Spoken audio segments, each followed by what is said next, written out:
नमस्कार दोस्तों।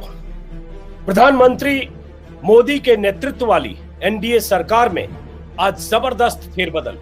अगर इस फेरबदल को देखें तो ताश के पत्तों की तरह प्रधानमंत्री मोदी ने कैबिनेट के चेहरों को फेंक कर रख दिया। ऐसा हुआ कि कई दिग्गज मंत्री हर्षवर्धन, रविशंकर प्रसाद, रमेश पोखरियाल निशंक और प्रकाश जावड़ेकर जैसे मंत्री, जिनमें से 3-4 ऐसे मंत्री थे जो 3-3 विभाग देख रहे थे, हेवीवेट मंत्रियों के तौर पर उनका नाम दर्ज था, उनसे इस्तीफा ले लिया गया। कई ऐसे चेहरे सीधे कैबिनेट मंत्री के तौर पर आए। उत्तर प्रदेश से 7 नए चेहरे आए, जिसमें अनुप्रिया पटेल पिछली सरकार में भी मंत्री थी, लेकिन एक गैप के बाद आई। उत्तर प्रदेश से अब कुल कैबिनेट में मंत्रियों की संख्या 16 हो गई। गुजरात से भी कुछ चेहरे आए और तो और जिन 43 मंत्रियों ने आज शपथ ली, उसके हिसाब से अब मोदी कैबिनेट में 39 हो गई उन मंत्रियों की तादाद जो कैबिनेट मंत्री। कई को प्रमोशन मिला, कुछ की छुट्टी हुई, कुछ को सीधे पहली बार मंत्रिमंडल में जगह मिली। बंगाल से नए चेहरे आए, पुराने चेहरों की रवानगी हो। बाबुल सुप्रियो, सिंगर, स्टार, और जो इस बार टॉलीगंज से विधानसभा चुनाव में ताल ठोकने चले गए, बंगाल का चेहरा बने हुए थे, उनकी छुट्टी हो गई, वहां से नए चेहरे आए। तो क्या मतलब, ताश के पत्तों की तरह अगर मोदी ने कैबिनेट को फेंट दिया है तो इसका क्या मतलब? क्या कोई डर और चिंता है?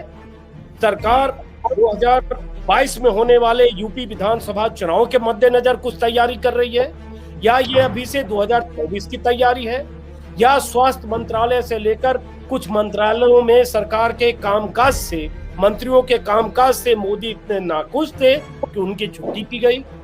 और अगर की गई तो उसमें रविशंकर प्रसाद जैसा चेहरा भी है, जो ट्विटर से चुनौती लेकर ट्विटर को लगातार धमकियां दे रहे थे, चेतावनी दे रहे थे। सोशल मीडिया के जितने जाइंट है, प्लेटफॉर्म है, सबको लगातार सरकार की छत्र छाया में आने के लिए दबाव में डाल रहे थे। तो रविशंकर प्रसाद भी चले गए। तो क्या होगा उन मंत्रियों का जिन्होंने शपथ ली है, और उन विभागों का जो विभाग खाली हुए हैं, और उन चेहरों का जिनकी छुट्टी हुई है? इसी पर बात करने के लिए हमारे साथ कुछ खास मेहमान हैं। जयशंकर गुप्त, दीपक शर्मा, कुर्बान अली और राजेश बादल। हम मोदी के मकसद को भी समझेंगे और इस फेरबदल और ताश के पत्तों की तरह फेंटने से मोदी सरकार क्या किसी चुनौतियों का सामना करने में कामयाब होगी, या कोई ऐसी नाकामी है जिसके डर से कुछ नए चेहरे आए, कुछ की रवानगी हुई? सबसे पहले जयशंकर जी, आपसे शुरू करता हूँ, क्योंकि उसमें यूपी बहुत अहम दिखता है। उत्तर प्रदेश से जो चेहरे आए, ओवरऑल 16 चेहरे, लेकिन अगर हम मुकम्मल तस्वीर देखें आज के इस मंत्रिमंडल, आज के इन चेहरों का और इस विस्तार का, तो कैसे देखते हैं? नहीं अजीत, पहली बात तो यह है कि ये 2.25 साल के बाद जो दूसरा कार्यकाल है नरेंद्र मोदी जी का, उस कार्यकाल में पहली बार ये उनके मंत्रिपरिषद का पुनर्गठन हुआ है। काफी समय से चर्चित रहा कि अब होगा तब होगा। कई लोग शेरवानी सूट सिला करके, कपड़ों से तैयार करके बैठे हुए थे कि अब मिलेगा मौका तब मिलेगा, लेकिन ये हुआ। अब हमको एक चीज हमारी समझ में नहीं आ रहा है, थोड़ा उसको हम समझना चाहेंगे कि जब पहली बार जब मंत्रिमंडल बनाया था मोदी जी ने, तो उन्होंने कहा था कि साहब मिनिमम गवर्नमेंट और मैक्सिमम गवर्नेंस। अब जब मैक्सिमम गवर्नेंस, मिनिमम गवर्नमेंट, अब जब उन्होंने 78 मंत्री बना लिए, अब 3-4 ही बचे हैं जो अधिकतम की सीमा है, तो उससे नीचे अब 78 बना दिए। अब इसको क्या कहेंगे कि मैक्सिमम गवर्नमेंट और क्या गवर्नेंस? तो फिर देखने वाली बात होगी, इसको कुछ विद्वान लोग बताएंगे, देखेंगे, समझेंगे। और दूसरा यह है कि देखिए, इसका पूरा का पूरा जो है जो फोकस है इस पूरे पुनर्गठन का, कि भारतीय जनता पार्टी मंडल के साथ अब कमंडल को मजबूती से जोड़ना चाहती है, कमंडल के साथ मंडल को मजबूती के साथ जोड़ना चाहती है। लेकिन इसमें जो सबका साथ सबका विश्वास वाला नारा है, तो उसमें एक भी अल्पसंख्यक इनको चेहरा नहीं मिला जिसको ये मंत्री बना सकते थे। तो कोई भी अल्पसंख्यक नहीं बनाया गया। मुख्य फोकस जो था वो गैर जाटव, दलित और गैर यादव ओबीसी, एक यादव भी लाए हैं वो राजस्थान से हैं, हरियाणा के बेसिकली, लेकिन वो उत्तर प्रदेश बिहार वाले यादव नहीं हैं वो। तो लेकिन खैर वो भूपेंद्र यादव जी को भी लाए हैं। तो मुख्य रूप से फोकल पॉइंट यही रहा कि एक तो सामाजिक समीकरण बना करके रखना है। उनको मालूम है कि अगर उत्तर प्रदेश का चुनाव जीतना है हमको, तो पिछड़ी जातियों को और दलित जातियां जीतती हैं, दलित समाज है, कहने के लिए एक ब्राह्मण चेहरा भी ले आए हैं, अपना अजय मिश्र जी को भी ले आए हैं। लेकिन मेन फोकस जो उनका रहा है वो इसी पर रहा है।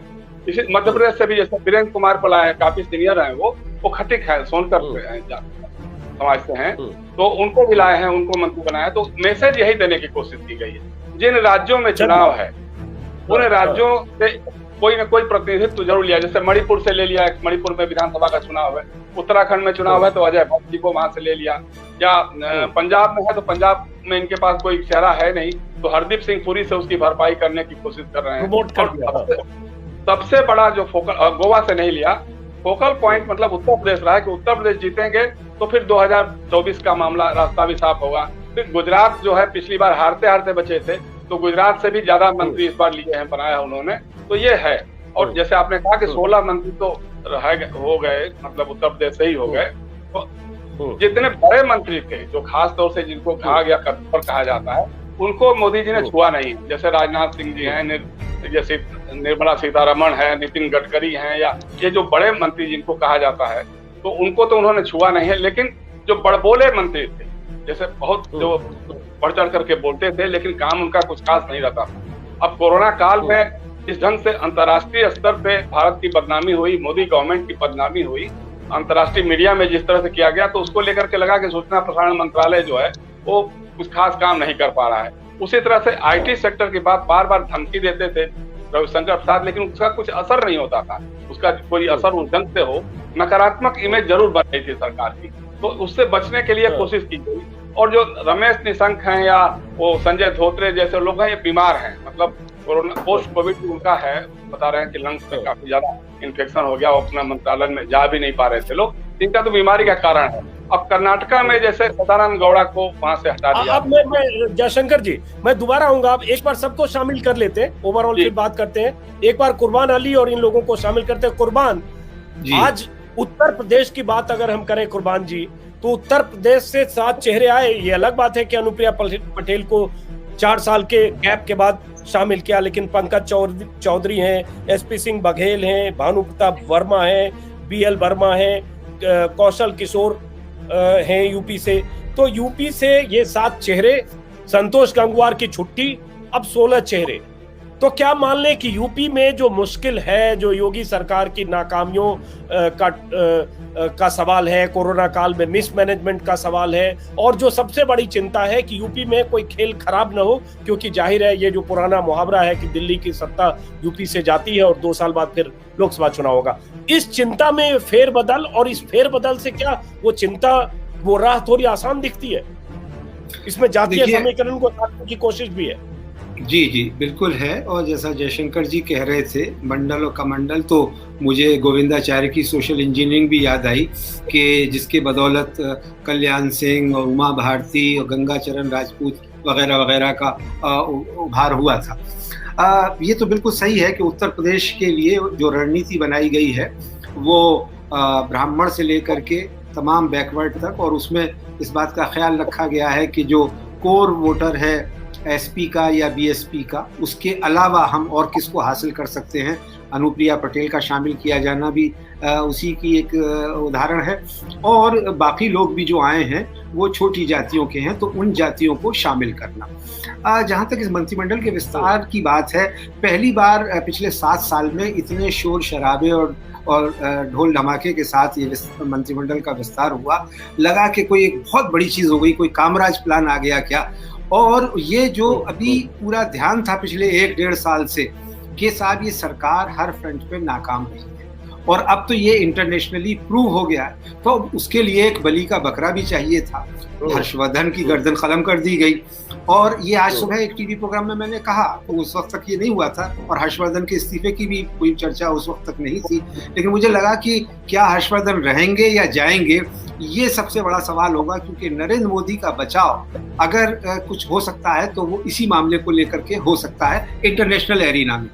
और दूसरी चीज ये है कि अब आपने भी कहा कि अभी उत्तर प्रदेश का चुनाव आने वाला है और उसके बाद 2.5 साल में लोकसभा भी होगा, तो जाहिर सी बात है कि उसके लिए तैयारी भी करनी पड़ेगी। अब उसमें अपनी वो पार्टी को किस तरह से ले जाते हैं, जावड़ेकर, रविशंकर प्रसाद वगैरह का इस्तेमाल पार्टी में क्या होगा, ये भी देखने वाली बात होगी। लेकिन सरकार एक जंबो कैबिनेट बना करके सबको खुश करने की कोशिश नरेंद्र मोदी ने की है, ऐसा दिखाई देता है। और जो विधानसभा चुनाव है, चाहे वो उत्तराखंड हो, उत्तर प्रदेश हो, मणिपुर हो और बाकी राज्य हो, उनको भी, लेकिन सबसे ज्यादा जो उत्तर प्रदेश, बंगाल, कर्नाटक और गुजरात को प्रतिनिधित्व दिया गया है, वो भी एक उसका भी एक मैसेजिंग है और उसको भी साइफर करने की जरूरत है।